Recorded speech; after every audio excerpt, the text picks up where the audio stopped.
I'm going to explain the Silicon Valley Bank fiasco, giving a little bit more detail and using this visual. Now, with Silicon Valley Bank, their main customers are going to be startup companies. And with startup companies, they rely on investors to get money and use that money to pay out their expenses. So investors will give money to the startup will deposit into Silicon Valley Bank, but they won't use all the funds. Let's just say the investor put in $5 million into the startup. They deposit the 5 million, but they're not using 5 million right away. They might use like $1 million a year. So then they slowly use the money out. But in year 2020, 2021, a lot of funding went into different startup companies. So all these startup companies who use Silicon Valley Bank were just depositing a lot of money in here and just slowly using the money to pay out expensive. But Silicon Valley Bank was holding a lot of money. In 2022, they were holding $198 billion in deposits. Now, the rule with banks is that they have to hold at least 10% in reserve, and they can loan out or do whatever they want with 90% to try to make more money. In this case, I don't know how much what their percent of reserve is, but in general, they're going to have a reserve just in case companies want to pull a little bit more money out for any given time. They have the reserve to be able to give the cash out. And then with the other part of the money that they have, they can loan it out or they could buy bonds. And there are different restrictions and risks that comes with giving out loans, such as they could give it out as a business loan, but if the business goes under, the bank's not getting their money back. So that's a bad thing. And with home loans, it's a little safer, but the problem is that it's really a long-term investment. It could take 15 to 30 years to get the money back. Now, with bonds, this is supposed to be one of the safest ways to invest your money because it's guaranteed interest. And as long as you hold it in for the period of time that you agreed to. So in this case, for bonds, Silicon Valley Bank had $99 billion that they used to buy bonds. And at the time when they bought the bonds, interest rates were low. So this was probably 2020, maybe 2021, when interest rates were low. And then they were only earning 1.79% interest on the money that they invested. And the term was 4 years. So as long as they could write out this 4 years, they'll be able to get the $99 billion out, and they'll also get a profit of $7.3 billion. But they have to make sure that they hold it for that 4 years. So they have to wait the full 4 years to get all this money out. The problem here is that, so there were two problems actually. The first problem, investors. So now that we're in year 2023, investors stopped giving out money to startup companies recently. So that's gone.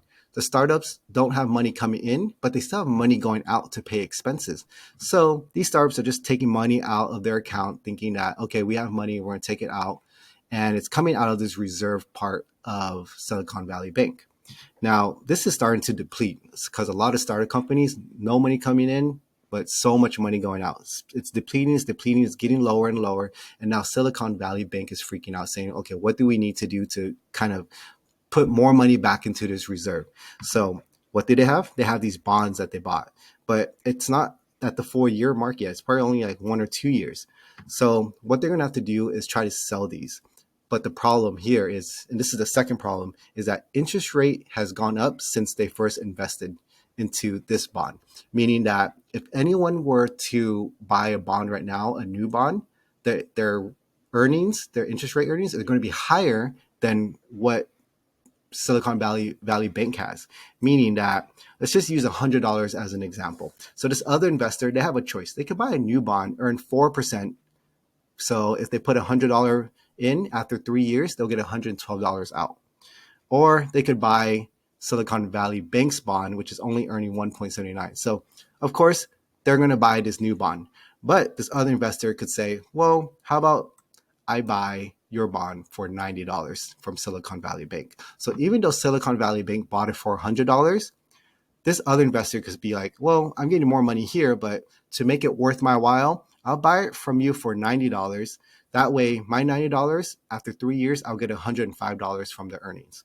And Silicon Valley Bank will say, I have to agree to it because they're desperate for money. So they will sell that $100 bond to this investor for $90. So now that they got the money, they could use that to replenish the reserve.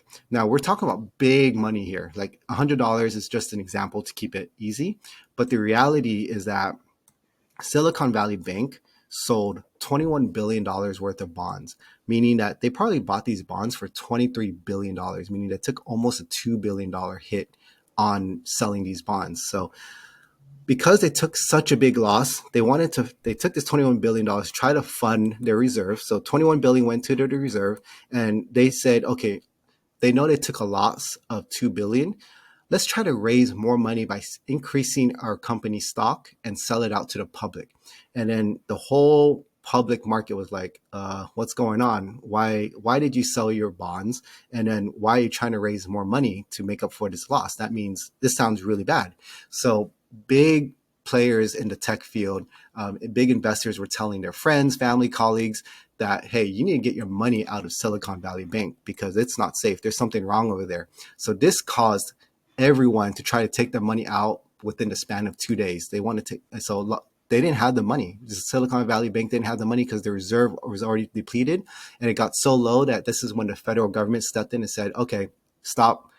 You can't take your any more. Anyone cannot take any more money out. We got to figure this out to see what's going to go on." So that's where we are right now, as of the Saturday after that happened. That the whole fiasco happened. So we'll see what's going on, but hopefully this explains the situation right now. And I'm really hoping this will get better, and we got to stay tuned.